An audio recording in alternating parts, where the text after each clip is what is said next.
The Architecture of Human Experience, a first principles deep dive into the psychological self. The human mind is a complex machine, not a single entity. At its foundation are core drives and neurological constraints that dictate every habit, decision, and emotional response. Understanding psychology at its most fundamental level requires moving beyond common sense to examine the underlying mechanisms of why we do what we do, how we influence others, and how we can consciously re-engineer our behavior for growth and happiness. This deep dive synthesizes insights from the world's leading psychologists and behavioral scientists, building a unified theory that progresses from the hidden self to the applied self to the moral self, the hidden self. Biology, emotion, and unconscious drive before we act. We are driven. The first principle of psychology is that much of our life is governed by internal forces we rarely consciously observe. 1. The mind's dual processors and cognitive shortcuts function rapidly in a complex world. Our brain relies on two systems, often explored by Malcolm Gladwell in Blink. One system is slow, deliberate, and logical. The other is fast, intuitive, and primal. System 1, thin slicing, the rapid, emotional, and often unconscious processing that allows us to make snap judgments. A process Gladwell calls thin slicing. This intuition is vital for survival but is also the source of many predictable errors and biases. As explored by Scott Plous in The Psychology of Judgment and Decision-Making, The Power of Habit. Duhigg and Clear, the vast majority of our behavior is dictated by automatic loops. Charles Duhigg. The Power of Habit defined the habit loop: cue, routine, reward as the neurological mechanism that conserves cognitive energy. Building on this, James Clear Atomic Habits established the 4 fundamental laws of behavior change: make it obvious, make it attractive, make it easy, and make it satisfying. Change is not about motivation. It is about engineering the environment to automate the correct action. 2. Emotion, trauma, and the somatic self. Emotions are not fluffy feelings. They are core physiological programs that drive and constrain our reality. Emotions as constructs. Feldman Barrett, Lisa Feldman Barrett. How emotions are made. Fundamentally reframed emotions, arguing they are not universal reactions but conceptual constructs our brain builds from sensory data. The brain predicts and categorizes sensations. This is fear, this is anger, rather than merely reacting. The body holds the score of Kolk. When trauma bypasses cognitive processing, the body becomes the repository of unresolved experience. Bessel van der Kolk. The body keeps the score showed that trauma fundamentally reorganizes the brain and nervous system, requiring somatic body-based therapies like James Nestor's breath techniques to effectively regulate and heal the physiological state of perpetual defense. Dopamine and indulgence. Lemke. Our pursuit of pleasure is governed by the neurotransmitter dopamine, which creates a powerful seesaw mechanism. An Lemke dopamine nation showed that in an age of instant gratification, our constant seeking of pleasure tips the seesaw toward the side of pain, requiring ever more stimulation. True balance is found not in more pleasure, but in embracing the discomfort of pain like exercise or delayed gratification to reset the dopamine balance. 3. The unconscious mind and narcissism. Psychodynamics. The psychodynamic tradition, originating with Sigmund Freud, the interpretation of dreams, established that we are not masters in our own house. Our behavior is shaped by early experience and defense mechanisms, which often manifest in modern relational issues. Defense mechanisms. Joseph Burgo, Why Do I Do That?, illuminates the psychological defenses we erect to manage anxiety and threats to self-esteem. These unconscious mechanisms are designed to protect the self but often lead to self-sabotaging behavior and relational conflict. Narcissistic systems. Dervasula. The ultimate relational defense mechanism is narcissism. Ramani Dervasula. It's Not You details how the narcissistic personality operates from a place of deep insecurity, using manipulation and control to regulate their fragile self-esteem, making boundaries essential for those who interact with them. Nedra Glover Tawwab. Set boundaries. Find peace. The applied self, performance, influence, and decision makingons. We understand the hidden drives. We can move to the pragmatic principles of performance, motivation, and conscious influence. 4. Mastery, mindset, and motivation. Achieving excellence requires specific psychological frameworks to manage effort and perception. Growth vs fixed mindset. Dweck. Carol Dweck mindset established the difference between the fixed mindset believing ability is innate and unchangeable and the growth mindset believing ability can be cultivated through effort. The growth mindset, which sees failure as information rather than identity, is the single greatest predictor of sustained effort and ultimate success. As detailed in Angela Duckworth's research on grit, intrinsic motivation pink, traditional reward and punishment systems fail for complex tasks. Daniel H. Pink Drive showed that the true keys to motivation are autonomy, the desire to direct our own lives, mastery, the urge to get better at something that matters, and purpose, the longing to do something in the service of something larger than ourselves. Flow 6 Milli. The state of peak engagement and happiness is achieved when an individual is completely absorbed in an activity that offers a balance between challenge and skill. A state Mihaly Csikszentmihalyi defined as flow. 5. The science of influence and persuasion. Human beings are predictably irrational. Our decisions, as Dan Ariely predictably irrational argues, are subject to systematic biases, making influence a matter of understanding these cognitive shortcuts. The principles of persuasion. Cialdini. Robert Cialdini influence codified the 6 core triggers that move people to say yes without changing their mind. Reciprocity, commitment, and consistency. Social proof, liking, authority, and scarcity. These are not dark arts but fundamental drivers of social behavior. The paradox of choice. Schwartz. While freedom seems beneficial, too many options lead to anxiety, decision paralysis, and lower satisfaction. Barry Schwartz. The paradox of choice showed that we are often happier with less choice, because less choice minimizes post-decision regret, dark psychology, and manipulation, while Cialdini's principles are used ethically. The same mechanisms are weaponized for manipulation and coercion. Stephen Turner, Dark Psychology. Philip Zimbardo. The Lucifer Effect explored the stunning power of situational and systemic influence to corrupt moral behavior, showing that environment often dictates action more powerfully than personality. 3. The social and moral self, connection, conflict, and collective identity. Our final psychological frontier is the complex space between the self and the group where we seek connection, establish morality, and grapple with collective illusion. 6. Social identity. Tribalism and morality. The group is a powerful psychological force, shaping our identity and driving our deepest convictions. The righteous mind. Haidt. Jonathan Haidt. The righteous mind argues that morality is not based on reason. It is largely intuition driven by deep-seated moral foundations. We engage in moral reasoning primarily to justify our pre-existing intuitions to others. This explains why good people are divided by politics and religion. They are operating from different foundational moral matrices: care or harm, fairness or cheating, loyalty or betrayal, authority or subversion, sanctity or degradation, liberty or oppression. Cognitive dissonance. Festinger and Tavris. The need to maintain internal consistency is a primary driver of behavior.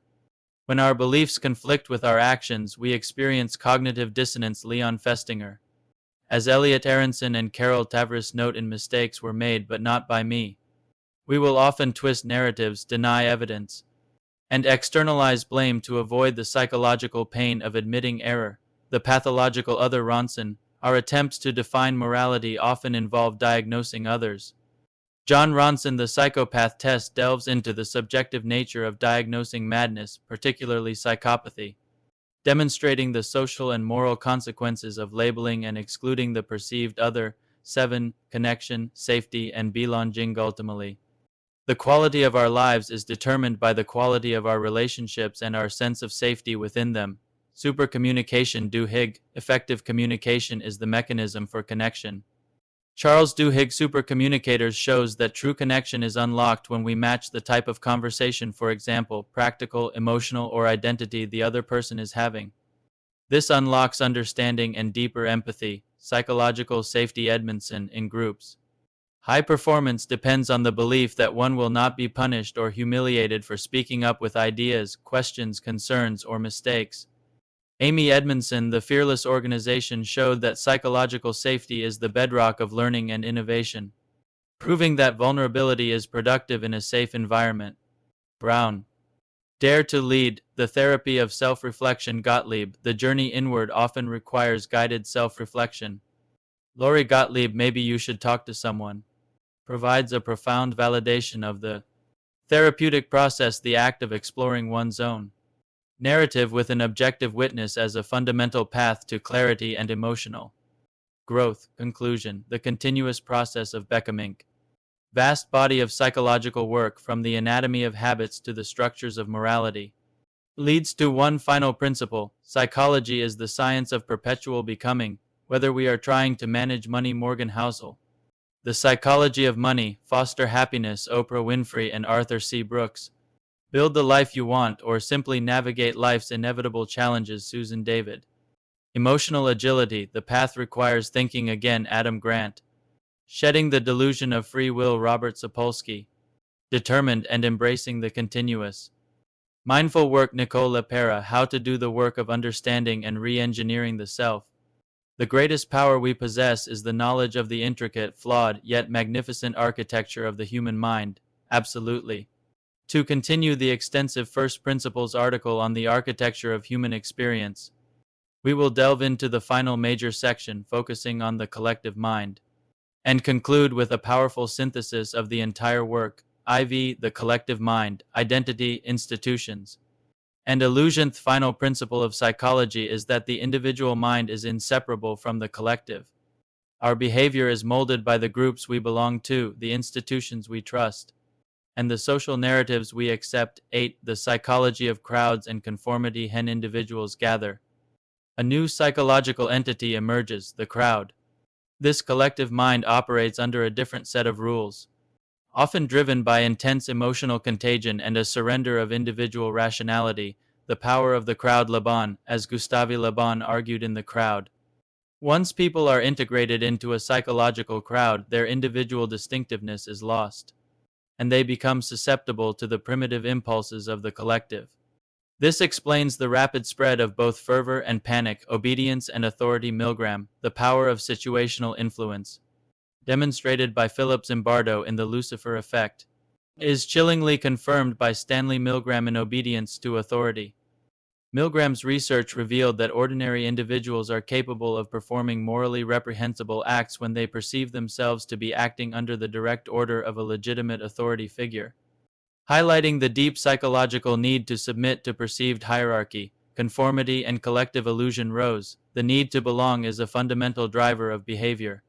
Todd Rose, Collective Illusions, explores the science of conformity, showing that large groups often cling to beliefs, political, cultural, or social, that very few individuals within the group actually agree with, simply because they incorrectly assume everyone else does. This reliance on perceived consensus creates fragile, yet powerful, collective illusions. 9. Social boundaries and institutional health. Function of society, from the workplace to the home, relies on structures that allow vulnerability and growth, rather than fear and defense. Psychological safety in groups. Edmondson, building on the concepts of trust and vulnerability. Brown. Dare to Lead, Amy Edmondson. The Fearless Organization demonstrated that the highest performing teams are not the most talented, but those that possess psychological safety. This is the shared belief that the team is safe for interpersonal risk-taking, encouraging questions, admitting mistakes, and sharing ideas without fear of retribution. Boundaries as self-reclamation. Tawwab, the psychological architecture of a healthy self requires rigid defense against external encroachment. Nedra Glover. Tawwab, Set Boundaries. Find Peace provides the practical framework for defining and enforcing boundaries in relationships. This is crucial for energy management, self-respect, and preventing the emotional depletion that fuels burnout and resentment. The Danger of Psychological Comfort. Haidt and Lukianoff, the over-application of protection, however, can be psychologically damaging. Jonathan Haidt and Greg Lukianoff, The Coddling of the American Mind, warn that the avoidance of difficult ideas and uncomfortable experiences, while well-intentioned, prevents the development of anti-fragility. They argue that exposing students to intellectual challenge and emotional risk is necessary for building resilience and critical thinking. V. Grand Synthesis, The Science of Conscious Self-Authorship. The journey through the architecture of the human experience, from the dopamine system to political tribalism, reveals a unifying truth. The vast majority of our lives are driven by predictable, automatic programming. The ultimate goal of psychological literacy is to move from passive acceptance to conscious self-authorship, from determined to empowered Sapolsky vs. Lepera. While Robert Sapolsky determined makes the case that human action is the product of a biological chain of cause and effect that essentially eliminates free will. This deterministic view does not negate the value of psychological tools. Conversely, tools like those detailed by Nicole Lepera, How to Do the Work, focus on the power of conscious repetition to rewire the brain's existing pathways. The paradox is that while we may be determined, we are determined by the forces, habits, environments, and self-talk that we can consciously choose to change. The intelligence of emotion. Goleman and Brackett. The great flaw in traditional models was separating intellect from emotion. Daniel Goleman, Emotional Intelligence, and Mark Brackett, Permission to Feel, established that emotional intelligence, CQ, the ability to recognize, understand, and manage one's own emotions and influence those of others, is a greater predictor of life success than IQ. Emotions are valuable data. The highest form of psychological mastery is learning to receive that data without letting it hijack the decision-making process. The final principle, factfulness and perspective. Rosling, ultimately, the quality of our emotional and decision-making architecture depends on accurate perception. Hans Rosling. Factfulness provides the final principle of psychological literacy, the constant need to check our preconceived notions and instincts. Our biases, the negative instinct, the size instinct, the single perspective instinct, lead us to fundamentally misunderstand the world.